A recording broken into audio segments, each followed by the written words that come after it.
The House Education and Workforce Committee will come to order. Would the clerk please call the roll? Chair DeBoer. Here. Representatives Linting. Here. Paquette. I'm here. Fox. Coons. Present. St. Germain. Pavlo. Pat here. Wilson. Colzar. Here. Weiss. Burns. Here. Madam Chair, you have 7 members present. You have a quorum. Thank you. Vice Chair Linting moves to adopt the minutes of the November 12 meeting. Without objection, the minutes are adopted. And thank you, Madam Clerk. The committee will begin today by taking testimony on House Bill 5154, sponsored by Speaker Pro Tem Smit. Welcome to the House Education and Workforce Committee. Please begin when you are ready. Well, thank you. Good morning, Chair DeBoer and members of the committee. Thanks for letting me come before you today and speak on behalf of the legislation that I have here, which is very simple, straightforward. It would require public schools to accept cash as a payment for admission to middle and high school sporting events. My intent with this legislation is to ensure ticket payments remain accessible and inclusive for all who wish to attend. Not everybody has credit cards or smartphones for digital pay, yet there is an increase for schools only allowing these methods of payments. I have particularly had this, several constituents reach out to me and express this frustration. Grandparents that don't have a smartphone, they don't want to have a smartphone, and it's becoming a real problem that we're seeing actually not just in my district but across the state. So though it is a minority of people that don't have smartphones or credit card payment methods, it's still important to make sure that these Michiganders can watch their family and friends play at games, which is why I hope that this committee will join me in supporting this very straightforward, logical piece of legislation. With that, I will open up to any members if anyone has any Thank you. questions. Yes, thank you. Any questions? Yes, Representative Fox. Thank you for your testimony, Rep. Smit. And I did experience this myself. And the question I had when I experienced it, because I went there with cash in hand, and then they said, well, where's your credit card? The thing I experienced was they said, well, it's an MHSAA rule. Okay, and then did you investigate that at all in your process? It seemed like it's MHSAA that was driving it, not just simply the local school. This was a district game. Yeah. Okay. So That is true when it is applies to district and regional games. You have to purchase them through the MHSAA website or payment portal, however that works, because they are in charge of all of that. This is for just basic, regular season middle and high school sports for like the local school districts. So this would only pertain to that, not like district, regional playoff games. well, now I'm going to put on my tinfoil hat. Is this with the MHSAA? Is it a drive toward a cashless society? You know, and is that the game that's being played here? Just like your Well, I your can't really opinion? answer that question other than, I mean, I think they want convenience, and we have seen the shift moving into cashless society, but I can't answer that question as to whether. If you'd grant me, and Madam Chair, if I may, as an official for the MHSAA, they collect all of the money for playoff games. So they want it to be cashless because they get the money, and that's what pays for the rentals, that's what pays for all the officials. So the host school in a playoff game gets the concession stand. But that's why Correct. MHSAA wants it in an electronic form, because it's easier for them to collect. So, thank you, Madam Chair. Thank you.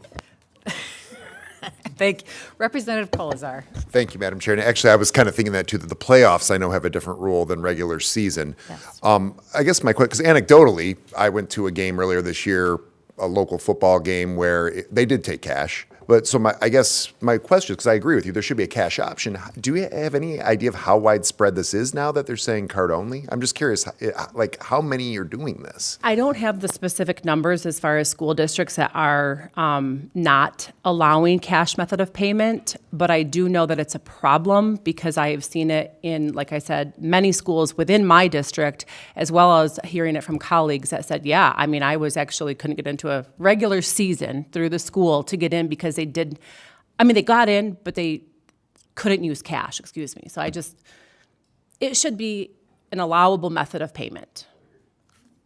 Yeah. Anyone else? Yeah, Representative Coons. Representative Smith, what is the penalty if they don't? I don't believe there is a penalty in this bill. Okay, that would be. Anyone else? Nope. We're good? Okay. Thank you, Representative Smith. We appreciate your testimony. Thank you. Thank you. Okay, we didn't have any cards on that. Oh, yeah. Okay. We had a card from David Randalls from Oakland Schools. He did not wish to speak, and he opposes the bill. Okay, next, the committee will be taking up House Bill 48. Do we have Polehanki here? Yeah. Okay, great. House Bill 4836, sponsored by Representative Paquette, and Senate Bill 349, sponsored by Senator Polehanki. Before we begin taking testimony today, we do have substitutes on both these bills, which will push back the implementation date 1 year. So Representative Paquette moves to adopt the H1 substitute to House Bill 4836. Would the clerk please call the roll on that H1 substitute? Chair DeBoer, Yes. Representatives Linting, Yes. Paquette, Yes. Fox, Yep. Coons, Aye. St. Germain, Yes. Pavlo, Yes. Wilson, Yes. Colzar, Yes. Weiss, Burns. Yes. Madam Chair, you have 10 yeas, 0 nays, 0 pass. The motion prevails. Thank you. Representative Paquette moves to adopt the H1 substitute to Senate Bill 349. Would the clerk please call the roll on the H1 substitute? Chair DeBoer, Yes. Representatives Linting, Yes. Paquette, Yes. Fox, Yep. Coons, Aye. St. Germain, Yes. Pavlo, Yes. Wilson, Yes. Colzar, Yes. Weiss, Burns. Yes. Madam Chair, you have 10 yeas, 0 nays, 0 pass. The motion prevails. Thank you, Madam Clerk, and welcome to the House Education and Workforce Committee, Senator. And please begin testimony when you're ready. Thank you, Madam Chair. Great to be here. I want to kick it off by saying it was cool to hear, I think, a reference from Kuntz and Colzar to these bills, and talking about ACT WorkKeys when we talked about your guys' bills and the writing assessment and SAT. I'll be very brief. I used to administer this test, well, proctor it, when I was taught juniors, and some students came up to me and they said, Paquette, why do we have to take this test? Is it possible to opt out? Things like that. And over the last 7 years, we've been taking cracks at this and to no avail. But here we are today to allow for the option to opt out of this test for kids that don't see like it's necessary. And I'll yield that over to Senator Polehanki, who I'm very grateful to be able to work with on this package. Thank you, Rep. Paquette. Thank you, Chairwoman DeBoer. Ditto. I also taught 11th grade students, and boy, did I try to prepare them for this WorkKeys test, and there was always the why, because they're 17, they want to know why, and I never had a great reason for them. Thank you for the opportunity to testify on these bills today. They're designed to give Michigan students and families more flexibility in their educational journey by allowing an opt-out for the WIN, W-I-N, Work Readiness Exam, formerly the ACT WorkKeys exam, in the 11th grade without jeopardizing school funding. The good intentions with which the MME Work Skills Assessment Initiative was enacted in 2024 have not come to fruition. Today, aside from some skilled trades groups who you'll hear from today that use the work skills scores as their entrance test into apprenticeship programs, it appears that few businesses or manufacturers use the test scores as originally intended. As a state, I think we need to do an even better job to promote the skilled trades as a viable career option for students who are not college-bound. By still requiring the state to offer and pay for this test for kids who may want to go into the skilled trades, it demonstrates we're serious about helping kids in the skilled trades if they so choose. What this bill does is preserve that option for kids who may want to pursue the skilled trades, but it removes the requirement to take the test for kids who are not interested in the skilled trades.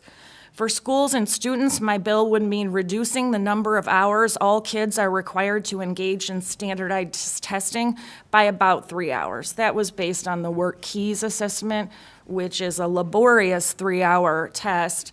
And depending on how many juniors opt out of the test, it could also mean that an entire half day may not be needed to reserve the gym, alter transportation schedules, silence the bells, announcements, pull juniors out of class for a half day. Once again, my bill is an opt-out bill, meaning all Michigan juniors would have to take this work readiness test unless the parents and the kids themselves choose to opt out with the full knowledge of what they're opting out of. And to that end, we would be providing parents with a first ever letter describing what the test can be used for. So if the parents opt out and the kid chooses to opt out, they know what they're opting out of. And that this bill directs the Michigan Department of Education to create a waiver letter in consultation with representatives from the skilled trades, business, manufacturing, and the waiver would be distributed to school districts and made available to students and their families. The parent or guardian would have to sign off on it, ensuring that the decision to opt out is thoughtful and informed. Should this bill become law, it would take effect for the 26-27 school year. I'd love to do it for this school year, but the creation of the letter would have to take place by December 31st, and it's literally impossible to get that done before this September. And the sub reflects that date change. Thank you for your attention, and I respectfully ask for your support on these bills. Thank you so much. We appreciate your testimony. We have questions from any committee members. Representative Colzar. Thank you both for introducing these bills. I've always said when it comes to testing, I have no problem with it if it's relevant to the students that are taking it. And I think by you creating this opt-out method, you are making sure that those who want to take this, that want to go in the trades, have that avenue. My question to you would be more of, how long do you anticipate this, I think it's been around for a long time. I'm curious how long you think it'll take before students start realizing if they don't wish to take this test, they don't have to, or how long do you think it'll get for word to get out, so to speak? I'm curious if you've had conversations in your districts or how you think that's going to go. Well, we know how letters home to students don't always make it home to students. So the first year might be dicey. Some kids might be taking it because they didn't read the letter, the parents didn't read the letter, they don't want to take it, but they're going to take it so it might take a year or two for the word to get around if the kids want to opt out, because this pathway is not for them that they can do that. Maybe you have. Obviously speculative. I think it'll be pretty immediate, but for people like me, I love taking tests. I love to see where I line up on anything. I'm kind of weird like that, but I think word will get around pretty quick. Representative Burns. Thank you, Madam Chair. Thank you both for your testimony today. Just a quick clarifying question, leading off of Rep. Kolazar's question. I know we're talking about a letter. Is this a physical letter only? Is it something that can and will be emailed to parents? Because obviously, that's just a quick, easy method of communication. Yeah, it can be physical or email. Okay, wonderful. Perfect. I think that'll help close that gap. I do too. Appreciate it. Any other questions? Okay, seeing none, we do have some people that would like to speak and support the bill. Grace Roberts from the Operating Engineers 324. Would you like to come to the table and begin when you are ready?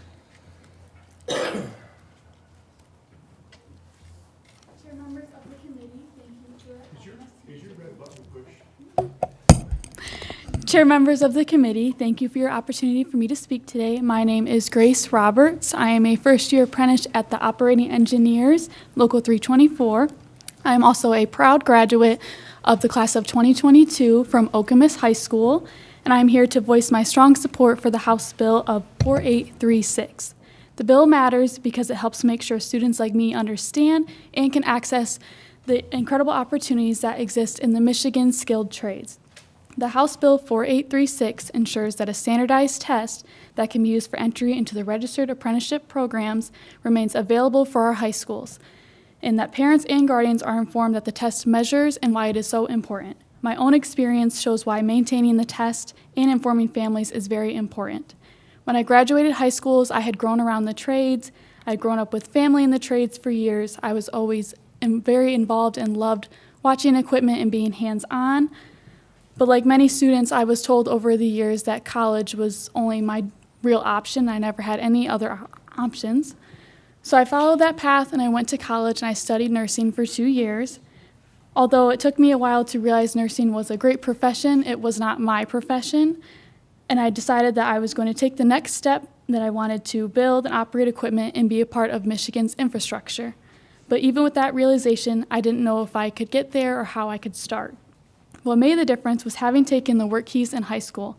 I didn't understand its purpose, no one had explained the score or what it was going to be used for, and that it could help me qualify for a registered apprenticeship program. Had my family and I been given that information, my path would have been more direct.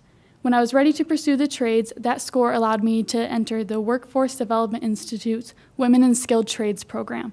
It is a pre-apprenticeship program, and there I was able to explore the trades hands-on. I took applied math, I earned my OSHA 30 certification, and I learned directly from skilled tradeswomen. The program helped and informed me of what my opportunities could be, and it helped me prepare for what I needed to do next. Using that same score, I applied for the apprenticeship at the Operating Engineers in January. After my evaluation, I entered into the program, and I worked for Hoffman Brothers in Marshall.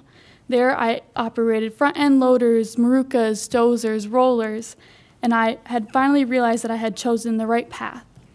I began my classroom instruction in January of 2026, and I'm excited to continue building my career. The reason the testing matters is simple. WIN measures the essential real-world skills, applied math, workplace documents, and graphic literacy the tradespeople use in jobs every single day. It is also the tool that the U.S. Department of Labor relies on and ensures the registered apprenticeship programs meet federal standards. Without a validated and standardized assessment like WIN, entry into the programs like mine become harder for students to gain access to. This is why House Bill 4836 is so important. It keeps a valuable test in schools and ensures parents understand its purpose and helps future kids recognize that apprenticeships are high-skill, high-wage, and high-demand careers. It's not a fallback, but it is a first choice. If I had known in high school that the WorkKeys was measuring and how it connected to a career in the trades, I might have found this path sooner. But I'm grateful that the test was available and brought me to WIST and the Operating Engineers. And on behalf of myself and on behalf of the future students who deserve to know more about the House bill, I urge you to support House Bill 4836. Thank you for your opportunity. Thank you so much. And in a state with, stay. We might have some questions for you. Yeah, and we are the state of Rosie the Riveter. We better keep testing for that, right? Absolutely, that's our heritage. Yeah, thank you so much. Any question? Oh, Representative Coons. Grace, thank you for your testimony. What is a Maruca? A Maruca is a machine where it does have a bed on the back, and it can go up, and we put like small pea stone in it, and when we dig our trenches, we put pipe in it, and then we fill the trenches with the pea stone, and later on put sand over it. Thank you. Any other questions? Yeah. You're taking us all to school. Thank you so much, Grace. Thank Really you. appreciate your testimony. Thank you. So we also have Brad Pierce, who would wish to speak and supports the bill from the Iron Workers Local 25 Labor Management. Would you make your way to the table? And, oh, he wants to speak, he's just not here. Okay. Well, if there's a sighting of Brad, let me know. So we're going on then to Robert Mead. Is he here? Okay, great. He would like to speak. He supports the bill, and he's from UA Local 85 Plumbers, Steam Fitters, and HVACR. Thank you, sir. Begin when you're ready. Well, good morning. I want to thank you for the opportunity to speak today. I want to talk to you a little bit about something that directly impacts the strength of the apprenticeship programs in the state of Michigan and the quality of our workforce and also the future of the construction industry, for that matter. House Bill 4836 and the role of workforce readiness testing, right? In the construction trades, us guys and gals, know better than anybody that a good foundation determines the strength of a structure, right? So in the start of with solid footings, everything that builds on top of that stands strong. The same is true in our workforce. The House Bill 4836 and the workforce readiness testing it supports helps to build that strong foundation. Is your mic on, sir?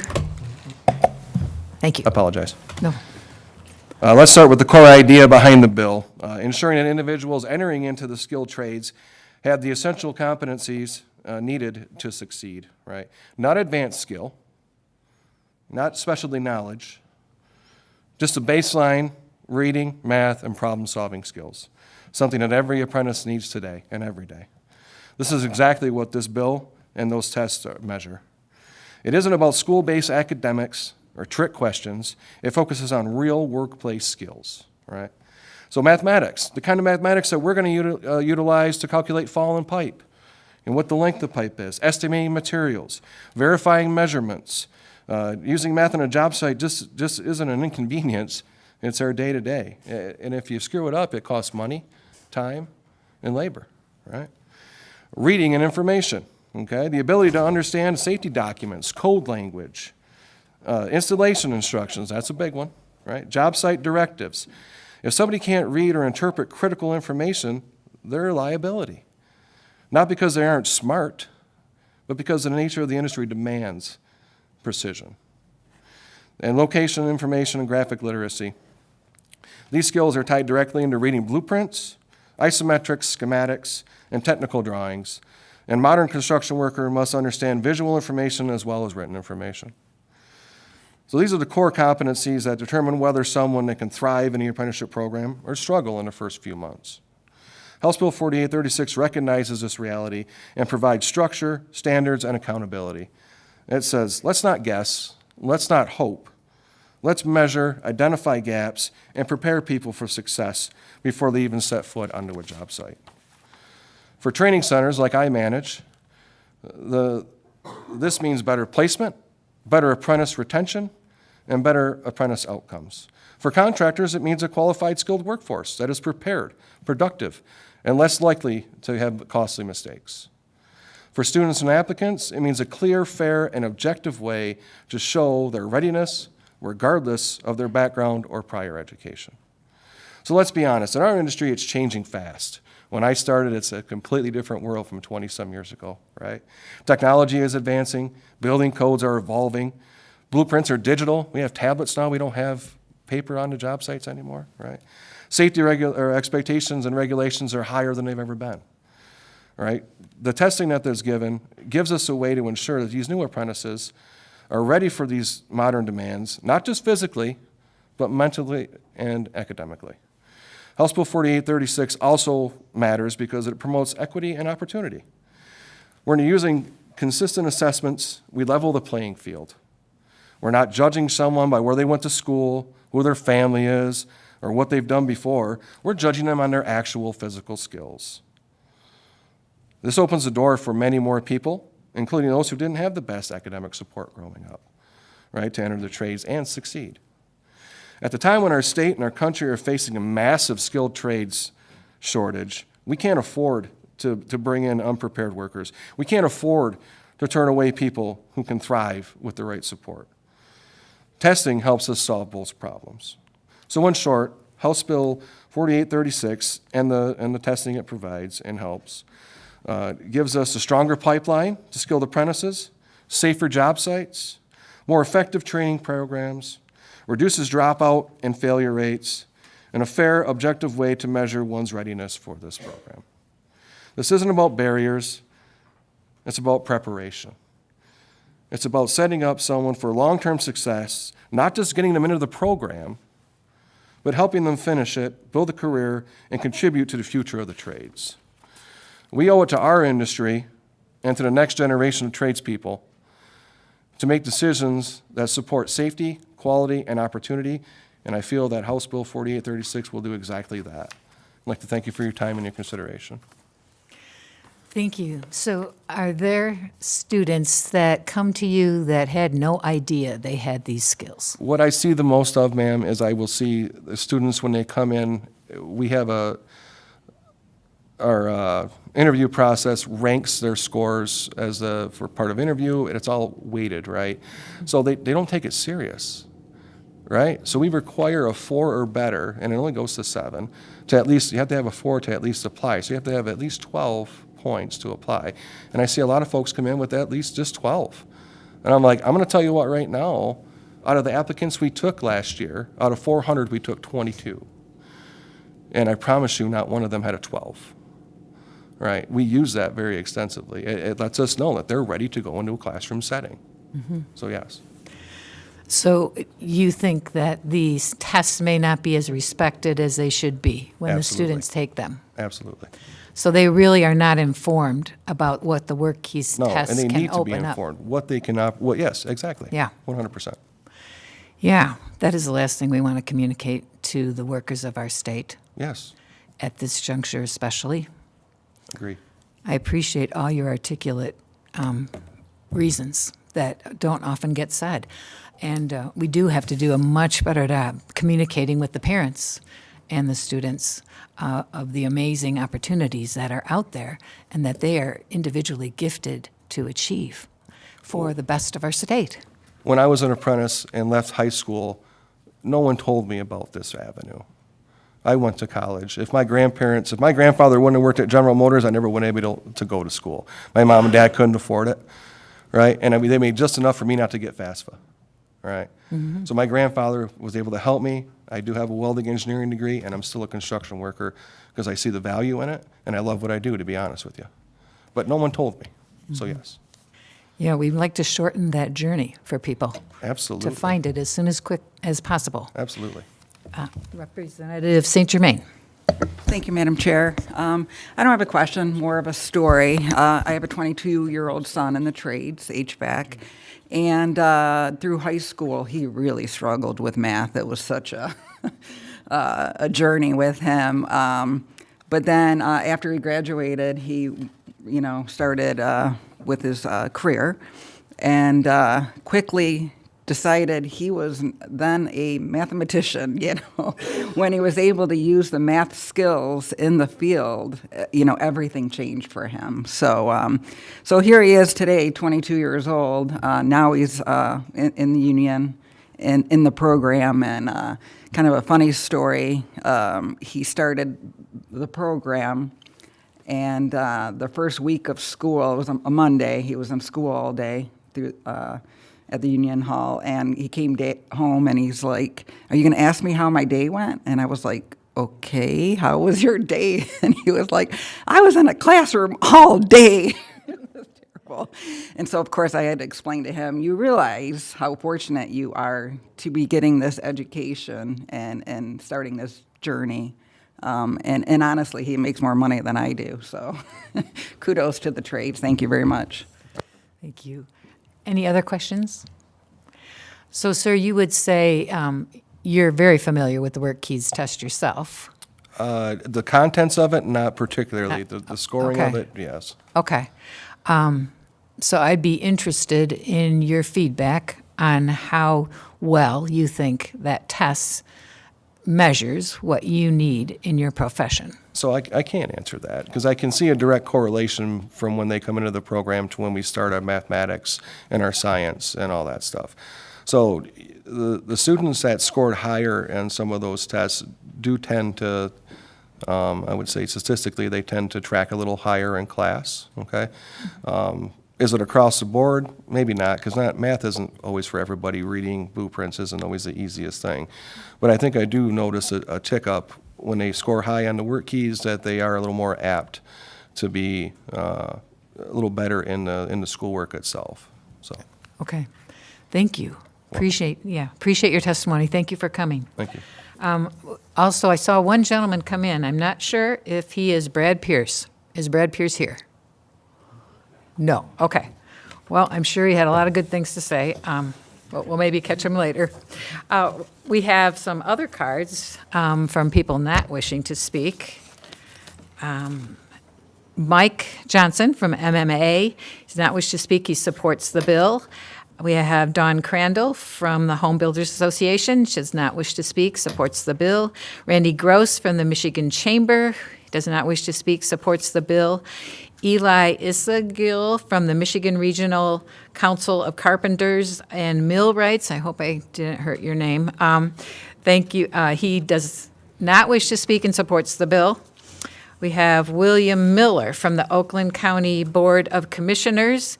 He does not wish to speak and supports the bill. We have Ryan Fewins Bliss from the Michigan College Access Network does not wish to speak, supports the bill. David Michelson from the Michigan Education Association does not wish to speak and supports the bill. Jeremy Garza from the Michigan Pipe Trades Association does not wish to speak and supports the bill. And Tim Hicks, the UA Local 333, he does not wish to speak and supports the bill. Thank you all so much. I love the way that this committee is the wedding of education and workforce. I mean, that is what we're here for. We want students to learn what they're good at and help that fit with what the world needs. And kids don't always know what they're good at. And so the world of education, I believe, is here to walk alongside a student and help them discern their own gifts and abilities and inspire them to develop those gifts and then show them a track with which they can use those gifts to help the world.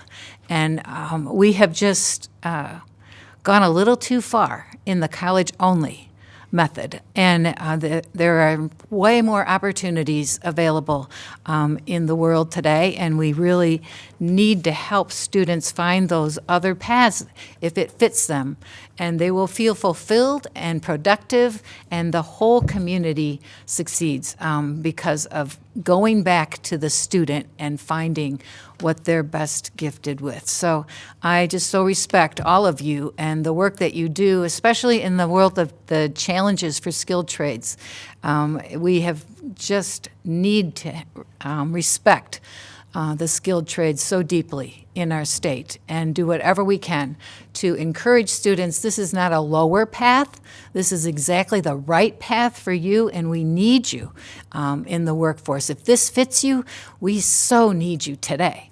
And we want to communicate that message at this committee and wherever we are across the state. So thank you so much for being here. So we want to then go to Representative Paquette moves to report House Bill 4836 as substitute H1 with recommendation. Will the clerk please call the roll? Chair DeBoer, Yes. Representatives Lenting. Yes. Paquette, Yes. Fox, Yep. Coons. Aye. St. Germain. Yes. Pavlo, Yes. Wilson, Yes. Colzar, Yes. Weiss. Yes. Burns. Yes. Madam Chair, you have 11 yeas, 0 nays, 0 pass. The motion prevails. Thank you. Then Representative Paquette moves to report Senate Bill 349 as substitute H1 with recommendation. Will the clerk please call that roll? Chair DeBoer, Yes. Representatives Lenting. Yes. Paquette, Yes. Fox, Yep. Coons. Aye. St. Germain. Yes. Pavlo, Yes. Wilson, Yes. Colzar, Yes. Weiss. Yes. Burns. Yes. Madam Chair, you have 11 yeas, 0 nays, 0 pass. The motion prevails. Thank you.